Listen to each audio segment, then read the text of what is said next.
Team 11 की meeting में वज़ीर-ए-आला योगी आदित्यनाथ ने टेस्टिंग सलाहियत में लगातार इजाफा किए जाने की हिदायत दी। खुद मुनसिर उत्तर प्रदेश पर नया जोर, जिला रोजगार दफातर के सरगर्म किए जाने की दी हिदायत।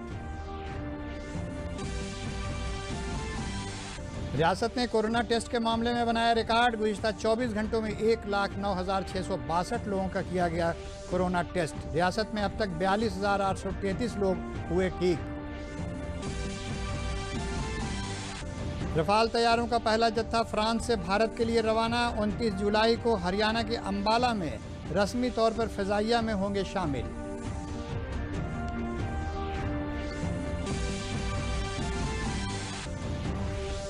और वज़ीर ज़राअत सुरप्रताप शाही ने किसान बेदारी रथों को हरी झंडी दिखाकर किया रवाना। कहा, किसानों की खुशहाली से ही बनेगा खुद मुनसिर भारत।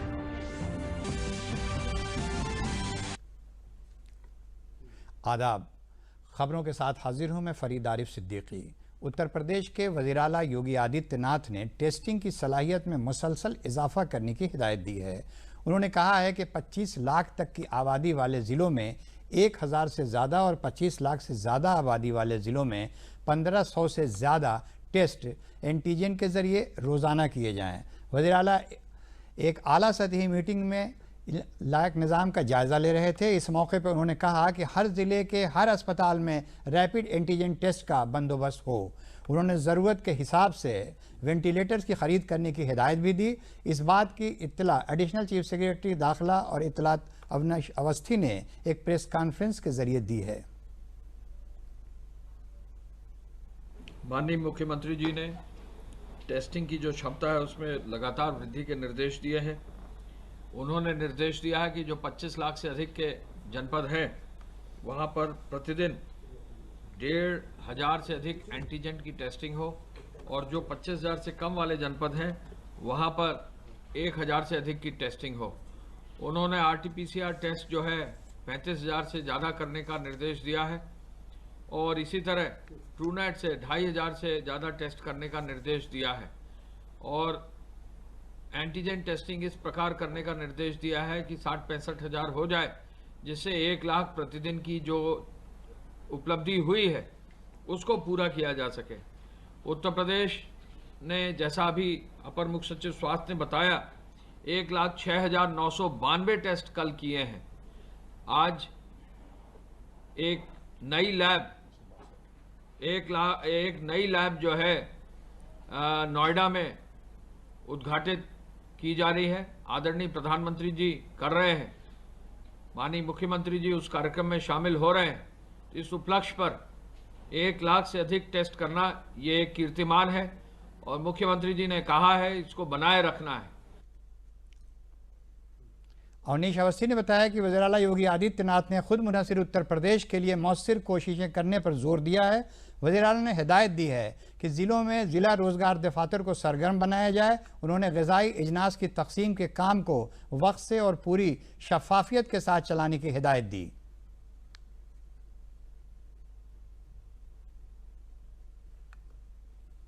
एडिशनल चीफ सेक्रेटरी सेहत अमित मोहन प्रसाद ने कहा है कि इस वक्त रियासत में सरगर्म मामलों की तादाद 26,204 है। जो लोग इलाज होने के बाद डिस्चार्ज किए जा चुके हैं उनकी तादाद 42,833 हो गई है। 1,456 लोगों की मौत हुई है। 26,227 लोगों को आइसोलेशन वार्ड में रखा गया है। 3,676 लोग फैसिलिटी क्वारंटीन में हैं। रियासत में अब तक के सबसे ज़्यादा 1,09,662 लोगों का कोरोना टेस्ट किया गया है, जो कि मुल्क की सभी रियासतों में सबसे ज़्यादा है। अब तक रियासत में 19,41,259 टेस्ट किए जा चुके हैं। संक्रमण के 3,578 नए मामले सामने आए हैं। इस समय एक्टिव इन्फेक्शन के केसेस की कुल संख्या प्रदेश में 26,204 है। अब तक जो लोग पूर्णतः उपचारित होने के पश्चात डिस्चार्ज किए जा चुके हैं उनकी संख्या 42,833 हो गई है। संक्रमित लोगों में से कुल 456 लोगों की अभी तक मृत्यु हुई है। इस समय आइसोलेशन वार्ड्स में 26,227 लोगों को रखकर उनका इलाज करवाया जा रहा है और फैसिलिटी क्वारंटाइन में इस समय 3,673 लोग रखे गए हैं, जिनके सैंपल लेकर उनके सैंपल की जांच करवाई जा रही है। टेस्टिंग के क्षेत्र में उत्तर प्रदेश ने कल एक नया कीर्तिमान स्थापित किया और उस आंकड़े को पार किया जिसको कि एक दिन में कोई भी राज्य पार नहीं कर पाया है। कल प्रदेश में 1 लाख से ज़्यादा टेस्टिंग हुई और कुल संख्या कल की 1,06,962 है। वज़ीर आला योगी आदित्यनाथ ने इतवार को बीएचयू के मरकजी हॉल के ऑडिटोरियम में वाराणसी डिवीज़न में कोविड इन्फेक्शन और बचाव के लिए किए गए कामों का जायज़ा लिया। वज़ीर आला योगी आदित्यनाथ ने कहा कि बीएचयू और जिला इंतज़ामिया के तालमेल से पूर्वांचल समेत दीगर रियासतों के लोगों को भी बेहतर तिब्बी खिदमात फराहम की जा सकती है। वज़ीर आला ने कहा कि बीएचयू में लेवल 3 के बेड में तोसी और कोविड ओपीडी शुरू करें, सीनियर डॉक्टर भी मरीजों को देखें। उन्होंने कहा कि बीएचयू की रियासती सरकार से जो ताउन चाहिए वो मिलेगा। बीएचयू कोविड के लिए ऐसा काम करे कि वो दूसरों के लिए काबिल तनकीद हो। उन्होंने कहा कि हर ज़िले में 100 बेड के कोविड अस्पताल बनाए जाएंगे। बीएचयू के L3 में 300 बेड का बंदोबस्त किया जाएगा। सीएम योगी आदित्यनाथ ने कहा कि रियासत में रोज़ाना 35,000 टेस्ट RT-PCR, 3,000 ट्रूनाट और 40,000 टेस्ट एंटीजन किट से हो रहे हैं। उन्होंने कहा कि इन्फेक्शन वाले शख्स को फ़ौरन अस्पताल या आइसोलेशन में रखकर इलाज किया जाए।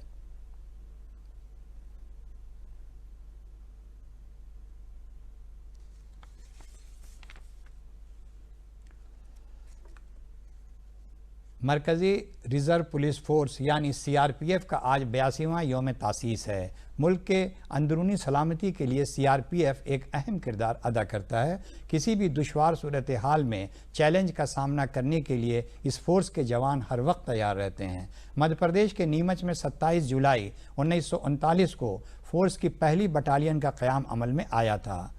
खिदमत और फ़र्ज़शनासी के जज्बे के साथ CRPF के जवान मुल्क में अमन को नुकसान पहुंचाने वाली हर कोशिश को नाकाम करने के लिए पूरी मुस्तैदी से तैनात रहते हैं। इस मौके पर आज दिल्ली में वाक़ CRPF के सदर दफ्तर पर मरकज़ी वज़ीर मुमलिकत बराए उमूर दाखिला नित्यानंद राव ने इस फोर्स के शहीद जवानों को खिराज अक़ीदत पेश किया और जवानों के हौसले को सलाम किया। CRPF के 82वें यौम तासीस पर वज़ीर-ए-आज़म नरेंद्र मोदी ने सभी को CRPF जवानों की नेक ख्वाहिशात पेश की हैं। उन्होंने ट्वीट करके कहा है कि CRPF के 82 यौम तासीस पर इस फोर्स के सभी जवानों को नेक ख्वाहिशात। CRPF हमारे मुल्क को महफूज रखने में सबसे आगे है। इस फोर्स की हिम्मत और महारत के बड़े पैमाने पर सताइश की जाती है। आने वाले बरसों में CRPF और ज़्यादा बुलंदियों को हासिल करेगी। मरकज़ी वज़ीर दाखिला अमित शाह ने CRPF के 82वें यौम तासीस पर ट्वीट करते हुए कहा कि CRPF बहादुरी, हौसले और कुर्बानी की मिसाल है। CRPF ने हर बार मुल्क का सीना चौड़ा किया है। कोरोना वबा के दौरान समाज की खिदमत के लिए इसकी खिदमत मिसाली हैं। मैं बहादुर CRPF मुलाजमीन और उनके कुंबे के लाखों भारतीयों की तरफ से नेक ख्वाहिशात देता हूँ। भारतीय फ़िज़ाइया के लिए पहले बैच के 5 राफ़ेल जंगी तैयारे आज फ्रांस से अम्बाला एयरबेस के लिए रवाना हो गए। भारत तक अपनी उड़ान के दौरान इन तैयारों का जत्था मुत्तहिद अरब इमारात में रुकेगा, जिसके बाद ये 29 जुलाई 2020 को अम्बाला एयरबेस पहुंचेगा। तैयारों को 29 जुलाई को मौसम के मुताबिक फ़ज़ाइया स्टेशन अम्बाला में शामिल किया जाएगा। पहले बैच के इन 5 तैयारों की रस्मी तौर पर हासिल किए जाने की तकरीब अगस्त में मुनक़िद की जाएगी। फ़िज़ाइया के एयर क्रू और ग्राउंड क्रू ने अपनी जदीद तरीन असलहा निज़ामों समेत तैयारों पर जाम तरबियत हासिल की है।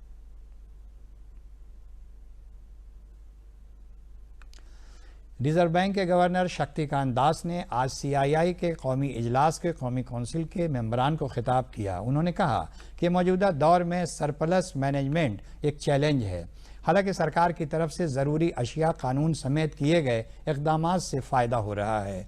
उन्होंने कहा कि बैंकों को मशवरा दिया गया है कि वो नामुवाफिक सूरत हाल में दबाव बर्दाश्त करने की सलाहियत की जांच करें और चैलेंजों का मुकाबला करने के लिए सरमाया जुटाएं।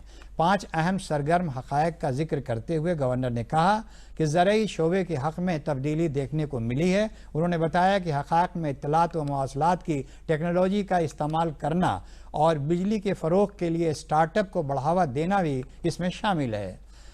आरबीआई के गवर्नर ने आलमी बैंक के 2020 की रिपोर्ट का हवाला देते हुए कहा है कि ग्लोबल वेटिलाइजेशन में 1% का इजाफा दर्ज हुआ है, इसलिए मुल्क की फीकस आमदनी की सतह में 1% का इजाफा हो सकता है। उन्होंने कहा कि CII बुनियादी ढांचे की तरक्की में अच्छा किरदार अदा कर रहा है और मुस्तकबिल में भी इस कारकर्दगी को बरकरार रखने की ज़रूरत है।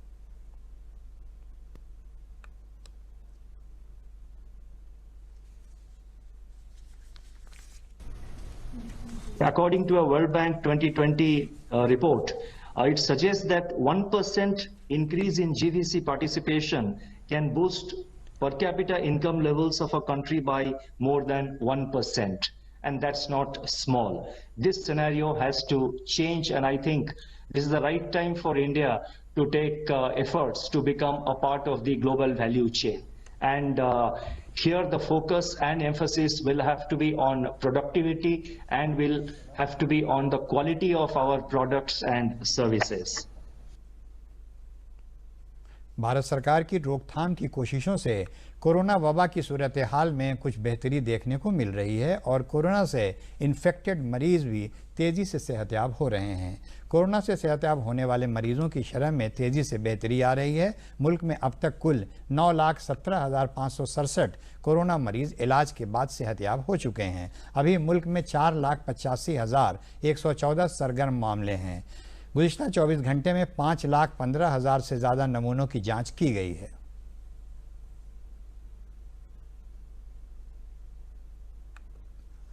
वज़ीर-ए-आज़म फसल बीमा स्कीम के तहत रज़ाकाराना तौर पर अपनी फसल का बीमा कराने के लिए किसानों को बेदार करने के मकसद से रियासत के वज़ीर ज़राअत सुरप्रताप शाही ने किसान बेदारी रथों को अपनी रिहाइशगाह से हरी झंडी दिखाकर रवाना किया। इन रथों के ज़रिए किसानों को फसल बीमा कराने के लिए पूरी रियासत में बेदार किया जाएगा। इस मौके पर वज़ीर ज़राअत सुरप्रताप शाही ने कहा कि पहले फसलों का बीमा कराना ज़रूरी था, लेकिन अब सरकार ने इसकी लाज़मियत को ख़त्म करने के साथ किसानों को अपनी मर्ज़ी से बीमा कराने के लिए तरग़ीब देने का काम शुरू किया है। ये रथ पूरी रियासत में जाकर तौसीह और तशहीह करेगा और किसानों को बेदार करेगा।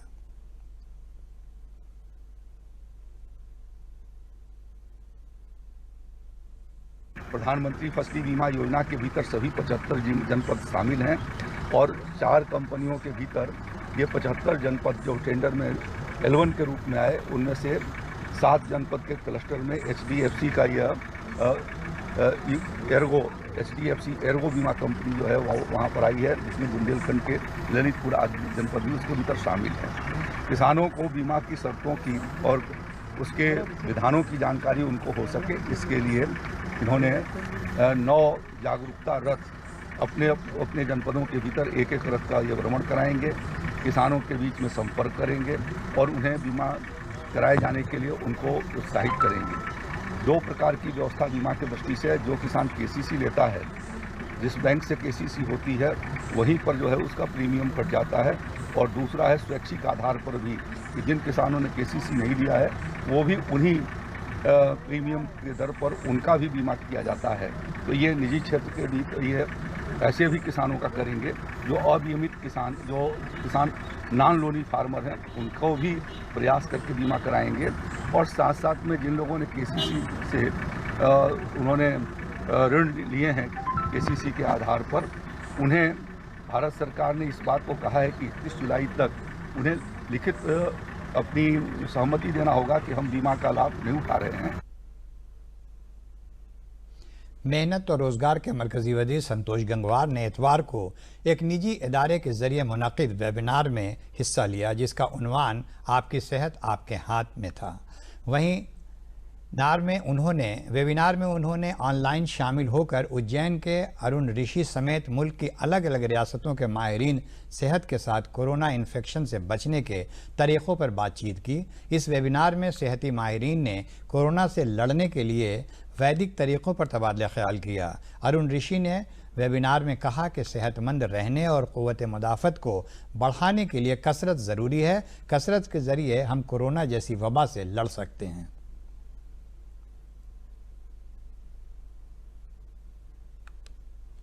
हम उन बातों को ध्यान में रखें और किस प्रकार का हम आचरण करें, क्या खाएं पिएं, ये एक वास्तव में जीवन में उतारने योग्य बातें हैं। और मेरा मानना है कि वास्तव में जो उन्होंने बात रखी है वो अपने आप में एक विशेष है। और जो मुख्य बात उनके द्वारा इसमें कही गई कि सुबह उठकर कम से कम 15 सेकंड ताली ज़रूर बजाइए। ये ताली बजाना अपने आप में महत्व रखता है और मैं इसको महसूस करता हूँ, मैं इसको समझता भी हूँ। तो मैं समझता हूँ कि जो विषय हमारे रोटरी बंधुओं ने लिया है वो अपने आप में एक महत्वपूर्ण है और इस विषय के माध्यम से समाज में एक नई दिशा देने का काम कर रहे हैं। तो मेरी सभी रोटरी मित्रों को जो इसमें जुड़े हुए हैं उनके लिए बहुत बहुत शुभकामनाएं। और वास्तव में श्री अरुण ऋषि जी के द्वारा जो विषय प्रस्तुत किया जा रहा है वो अपने आप सोचने समझने का और अपने जीवन में उतारने का है। मवेशी परवरी के मरकज़ी वज़ीर मुमलिकत डॉक्टर संजीव बलियान और रियासत के हुनरमंदी के फ़रोग़ के वज़ीर मुमलिकत कपिल देव अग्रवाल ने मुज़फ़्फ़रनगर के गवर्नमेंट इंटर कॉलेज के मैदान में पार्क की तज़ीनकारी का संग बुनियाद रखा। पार्क को पिकनिक स्पॉट के तौर पर फ़रोग़ दिया जाएगा। इसमें open theatre, mud house, Jyotirlinga, kids zone, lawn walking track बनाया जा रहा है। इसके लिए 1 करोड़ 20 लाख का बजट मुकर्रर किया गया है। पार्क को तैयार करने के लिए 1 साल की मुद्दत मुकर्रर की गई है। तरक्याती अथॉरिटी का कहना है कि वो 9 माह में ही इस काम को पूरा कर देंगे। देखिए, ये राजकीय कॉलेज का मैदान है, एक तरह से आप कह सकते हैं सबसे खुली जगह मुजफ्फरनगर जनपद में ही है। यहाँ तिरंगा भी है, यहाँ हमारी जवान ज्योति बन रही है। तो एक बहुत दिनों से एक सोच थी कि ओपन थिएटर बने जहाँ कुछ देशभक्ति की फिल्में या कुछ उस तरह की चल सकें और लोग बैठ सकें शाम के समय। ट्रैक बनेगा और ओपन थिएटर विशेष रूप से है, कुछ चीज़ें और भी हैं इसके अलावा। लेकिन महत्वपूर्ण बात है कि शाम की एक ऐसी जगह जहाँ बुजुर्ग, महिलाएँ, बच्चे हमारे आ सकें, घूम सकें, खेल सकें, कूद सकें, कुछ मनोरंजन के हो सके। तो इस तरह का एक पार्क डेवलप करने का विचार बहुत दिनों से था, तो आज उसका शिलान्यास है। बहुत ही सुंदर एक ऐतिहासिक एक चीज़ बन जाए जो हमारे देश की आज़ादी के लिए लोगों ने अपना प्राणों की आहुति दी है। ऐसे सब शिक्षकों का या उनकी स्मारक उनका यहाँ बने और उनके संस्मरण यहाँ पर लिखे जाएं और लोगों के लिए घूमने का शानदार एक ट्रैक यहाँ पर बन जाए। जो लोग नगर में बाहर से लोग आते हैं, उनके पास कई बार समय रहता है, बच्चे होते हैं, वे सब लेकर के यहाँ पे आकर के प्रेरणा ले सकें, ऐसा ये प्रयास यहाँ हुआ। निश्चित रूप से एक ऐतिहासिक स्थल बनेगा और आकर के यहाँ पे लोग आगे सामाजिक काम करने के लिए प्रेरणा ले सकें। वज़ारत इत्तलात व नशरियात के तहत इलाक़ाई अवामी राब्ता ब्यूरो की तरफ से प्रयागराज में कोरोना की रोकथाम की मुहिम की शुरुआत की गई। इस मुहिम की शुरुआत साबिक़ काबीनी वज़ीर और प्रयागराज के रुकन पार्लियामेंट डॉक्टर रीता बहुगुणा जोशी ने हरी झंडी दिखाकर की। उन्होंने इस मौके पर कोरोना इन्फेक्शन से लड़ने के लिए पोस्टर का आगाज़ किया। उन्होंने कहा कि इस मुहिम के तहत गांव और शहर के लोगों को बेदार किया जा रहा है और लोगों को इस मुहिम से फ़ायदा पहुंच रहा है। इलाक़ाई अवामी राब्ता ब्यूरो प्रयागराज के असिस्टेंट डायरेक्टर आरिफ रिजवी ने कहा कि ये मुहिम 10 दिनों तक चलाई जाएगी और लोगों को मास्क और सैनिटाइज़र तकसीम किए जाएंगे। संक्रमण ने पूरे विश्व को इस समय ग्रस्त किया है और वैश्विक स्तर पर इससे निपटने की सरकारें अपने अपने तरह से प्रबंधन कर रही हैं। हमारे प्रधानमंत्री नरेंद्र मोदी जी बहुत सतर्क हैं और लगातार लोगों को जागरूक करने के लिए उत्साहित और प्रोत्साहित कर रहे हैं। सभी केंद्र और प्रदेश की सरकारों के विभाग भी प्रसारण कर रहे हैं। मुझे बड़ी प्रसन्नता है कि सूचना एवं प्रसारण विभाग भारत सरकार द्वारा ये अभियान राष्ट्रीय स्तर पर चलाया जा रहा है। ये कोरोना जन जागरण अभियान चलाया जा रहा है इस संक्रमण के खिलाफ, और इसमें जो हमारा प्रयागराज का जो क्षेत्रीय ब्यूरो है वो इसको आज लगातार पिछले कई दिनों से प्रयागराज में इसका प्रसारण कर रहा है, गांव-गांव जा रहा है। देखिए, ये जो हमारा कार्यक्रम है ये क्षेत्रीय लोक संपर्क ब्यूरो इलाहाबाद द्वारा प्रयागराज में आयोजित किया जा रहा है, जिसमें ग्रामीण और शहरी क्षेत्रों में कोरोना के बारे में लोगों को जागरूक किया जा रहा है। आज की ये जाहिर है कि कई दिन से हमारे कार्यक्रम चल रहा है, 10 दिवसीय 31 तारीख तक चलेगा। तो माननीय सांसद रीता बहुगुणा जोशी जी ने हमारे इस कार्यक्रम से संबंधित पोस्टर्स को रिलीज। संक्रमण रोक के जो ये अभियान चलाया जा रहा है, इससे आम आदमी को बड़ा फायदा है। हम सबको इससे बहुत जागरूकता मिल रही है और हर व्यक्ति के दिमाग में ये है कि हमें किस तरह से अपनी सुरक्षा स्वयं करना है। और ब्यूरो की तरफ से जो ये जागरण चलाया जा रहा है, इससे प्रत्येक व्यक्ति को बहुत ही फायदा है। हम लोग इससे बहुत लाभ उठा रहे हैं। सैनिटाइजर जरूरी इसलिए है क्योंकि जो कोविड-19 की महामारी चल रही है, सभी को जो जानकारी दी जा रही है कि आप लोग साबुन हम लोग इसलिए बांट रहे हैं, साबुन से हाथ धुलें। सैनिटाइजर इसलिए बांट रहे हैं, सैनिटाइजर हर कोई काम करने से पहले और बाद में हाथ सैनिटाइज करें, जिससे कि जो भी कीटाणु हो वो नष्ट हो जाए। कोरोना से मुतासिर मरीजों के होम आइसोलेशन में आज इलाज और सेहत की निगरानी के लिए इंटीग्रेटेड कंट्रोल रूम में नोएडा में इतवार को कॉल सेंटर की शुरुआत हुई।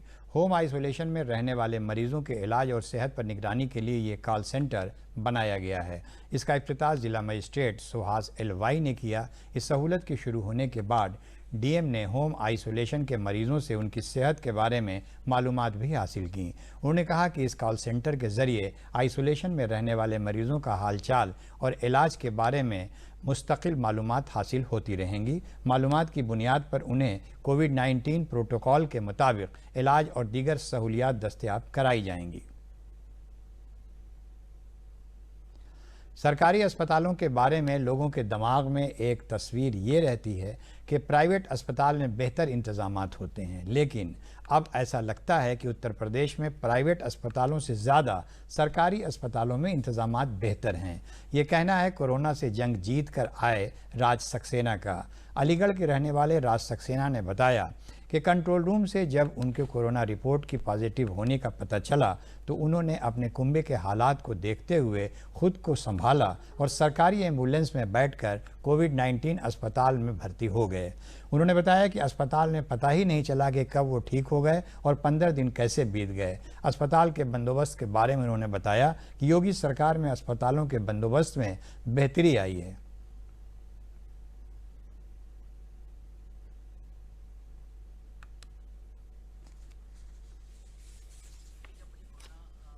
आया 19 मई को, तो वाकई उस समय मैं थोड़ा सा डरा हुआ था, आपको बताएं, क्योंकि मुझे पता था कि मुझे सरकारी अस्पताल में ले जाया जाएगा। और सरकारी अस्पताल की जो परिक्रमा हम लोगों ने बचपन से देखी हुई थी कि वहाँ पर कोई भी व्यवस्था अच्छी नहीं होती, खाने पीने में अच्छा बनता। लेकिन जब मैं अतरौली के L1 सेंटर पहुँचा तो वहाँ पर मेरा ये जो पूरा सपना था पुराना वाला बचपन का, वो वहाँ टूटा और मुझे इतनी अच्छी व्यवस्थाएं मिली।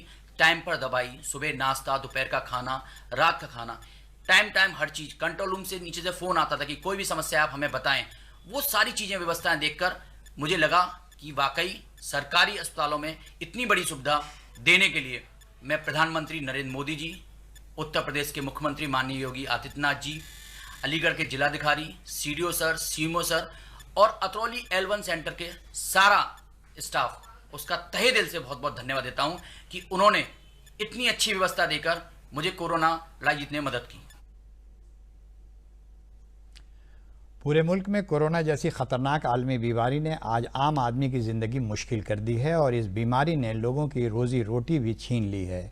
आज उत्तर प्रदेश समेत पूरे मुल्क में बड़े पैमाने पर बेरोज़गारी फैल रही है। मरकज़ी सरकार के साथ साथ उत्तर प्रदेश सरकार ने भी बेरोज़गारों से लड़ने के लिए कई स्कीमें चलाई हैं। वज़ीर-ए-आज़म नरेंद्र मोदी की अहम स्कीम वज़ीर-ए-आज़म गरीब कल्याण योजना के बारे में 1857 के किसान तहरीक में बढ़ चढ़ कर हिस्सा लेने वाले रूर गांव के ज़मींदार ठाकुर जोगरी सिंह के पोते दिनेश सिंह ने बताया कि मनरेगा मजदूर और महाजिर मजदूरों के साथ BPL और अंत्योदय कार्ड रखने वालों को इस बीमारी के दौर में सरकार के ज़रिए मुफ्त अनाज तकसीम किया गया। जनधन खातों में ख़वातीन के लिए पैसा दिया गया, रसोई चलाने के लिए गैस सिलेंडर के पैसे दिए गए और मज़दूरों की गुज़र बसर के लिए 1,000 रुपये फ़ी मज़दूर के हिसाब से उनके खाते में अदायगी की गई। वहीं दूसरी तरफ महकमा मेहनत में दर्ज मज़दूरों को मिला फ़ायदा अच्छे कदम हैं।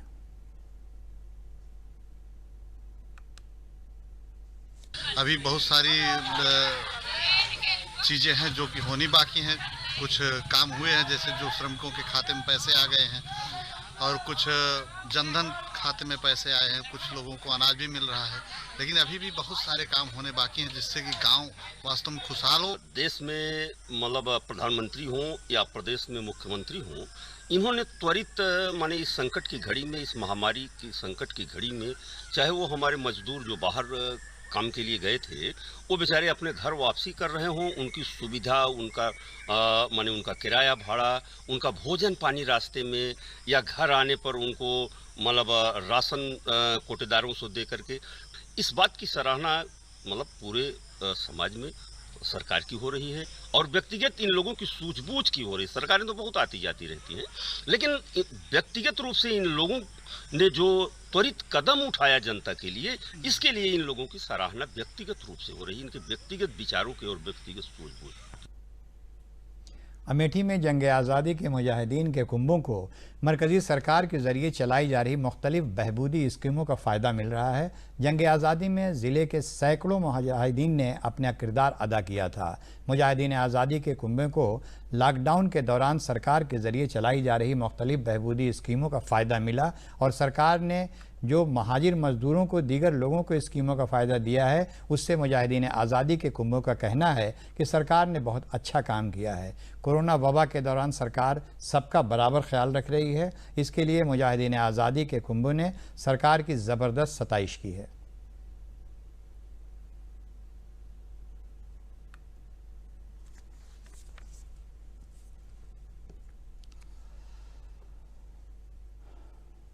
पिताजी हमारे देश की आज़ादी में कई सालों तक जेल में रहे लाहौर में, और काफ़ी परिवार वालों को कष्ट भी झेलना पड़ा। उस समय माताजी को छोड़ करके बाकी हम लोग तो बहुत छोटे छोटे थे, बल्कि ये कहिए कि हम तो पैदा नहीं हुए थे, हमारे बड़े भैया थे ख़त्म हो गए। और पिताजी हमारे जब जेल में थे तभी पिताजी के उनके देहांत हुआ, तो पिताजी उस समय नहीं रहे अपने पिताजी की मृत्यु के समय। माताजी उनकी ख़त्म हुई तब भी जेल में थे लाहौर में, और काफ़ी कष्ट झेला उन्होंने देश की आज़ादी में। ये बहुत अच्छी योजना है, इससे काफ़ी लोगों को, गरीबों को लाभ मिला है, और तमाम लोग जो वहाँ से बाहर से आए उनके लिए, सबके लिए ट्रेन है, बस है और हवाई सेवाएं तमाम जो दे करके गवर्नमेंट ने काम किया, बहुत ही सराहनीय है। अयोध्या अपने आराध्य मर्यादा पुरुषोत्तम भगवान श्री राम के लिए बेमिसाल और दिलकश है। राम मंदिर की तामीर के लिए भूमि पूजन के वक्त के इंतज़ार में अयोध्या अनूठा रूप लेती जा रही है। अयोध्या में राम मंदिर की तामीर के लिए जिस वक्त वज़ीर-ए-आज़म नरेंद्र मोदी भूमि पूजन कर रहे होंगे, उस वक्त का मंजर बड़ा ही दिलकश होगा। अयोध्या के सभी दाखिला रास्तों समेत वज़ीर-ए-आज़म के विराजमान रामलला स्थल तक पहुंचने के रास्ते और रास्ते में पड़ने वाली इमारतों को भी सजाने और संवारने का काम शुरू किया जा चुका है। भूमि पूजन वाले दिन से 2 दिन पहले ही अयोध्या की इमारतों पर केसरिया लहराएगा।